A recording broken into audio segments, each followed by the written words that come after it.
ভারত যদি গৌর গোবিন্দের ভূমিকায় নামতে চায়, দেশের 18 কোটি মুসলমান শাহজালালের ভূমিকায় নামবে। প্রতিবেশী যদি বন্ধু না হয়ে প্রভু হতে চায়, এরকম দানব প্রতিবেশী কেউ চায় না।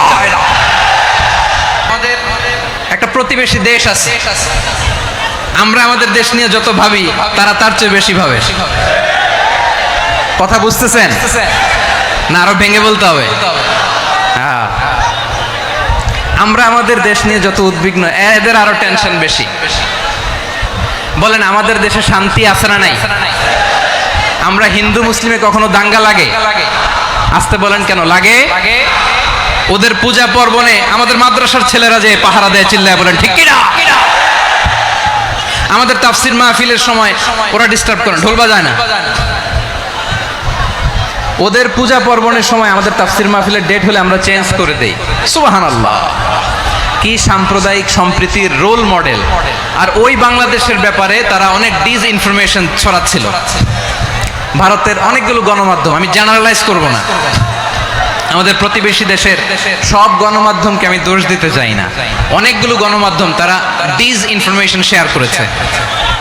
ডিসইনফরমেশন আর মিস ইনফরমেশনের পার্থক্য আছে। মিস ইনফরমেশন না জেনে ভুল বুঝে একটা মিথ্যা বা ভুল তথ্য ছড়িয়ে দেয়া, এটার ক্ষমা আছে, এটার কি আছে? আর ডিসইনফরমেশন মানে ইচ্ছা করে, প্ল্যান করে, ম্যাপ করে, ছক এঁকে মিথ্যা, গুজব, রটনা সোশ্যাল মিডিয়ায় ছড়ানো, এটার ক্ষমা আছে? আওয়াজ করে বলেন, ক্ষমা আছে? ভারতের কিছু গণমাধ্যম তাই করেছে, আমরা ব্যথিত হয়েছি, আমাদের হৃদয়ে রক্তক্ষরণ হয়েছে। আমাদের প্রতিবেশী দেশকে বলতে চাই, আমাদের দেশ নিয়ে আপনাদের ভাবার দরকার নাই, নিজের চরকায় তেল দেন, নিজের দেশ নিয়ে ভাবেন। গত মাসের ভয়েস অফ আমেরিকার রিপোর্ট, বাংলাদেশে সংখ্যালঘু জনগোষ্ঠী আগের চেয়ে বেশি নিরাপত্তা পাচ্ছে। Report voice of America, Muslim report নাকি? মুসলিম জরিপ, ভয়েস অফ আমেরিকা। কথা বুঝে নাই বোধহয়। ভয়েস অফ আমেরিকা কি আমাদের রিপোর্ট? না, ভয়েস অফ আমেরিকার জরিপ, বাংলাদেশের সংখ্যালঘু জনগোষ্ঠী আগের চেয়ে ভালো নিরাপত্তা পাচ্ছে। শুধু এখানেই শেষ না, মাইক্রোসফটের একটা জরিপ শোনাই আপনাদেরকে। তারা সারা পৃথিবীতে গুজব, ভুয়া আর মিথ্যা নিউজ ছড়ানোতে কোন দেশ সেরা একটা রিপোর্ট করেছে। এর মধ্যে 1 নম্বরে এসেছে ভারতের নাম। মাইক্রোসফট তো মুসলমানরা চালায় না? কথা বোঝে নাই বোধহয়। প্রতিবেশী দেশকে বলবো, আপনারা নিজের চরকায় তেল দেন, আপনারাও শান্তিতে থাকেন, আমাদেরকেও শান্তিতে থাকতে দেন। সব চেঞ্জ করা যায়, প্রতিবেশী চেঞ্জ করা যায় না। আমাদের ল্যান্ড তাদের ল্যান্ড, পাশাপাশি। আমরা চাই তারাও সুখে থাক, আমরাও সুখে থাকি, ঠিক কিনা? কিন্তু প্রতিবেশী হলে বন্ধুত্বপূর্ণ আচরণ করতে হয়।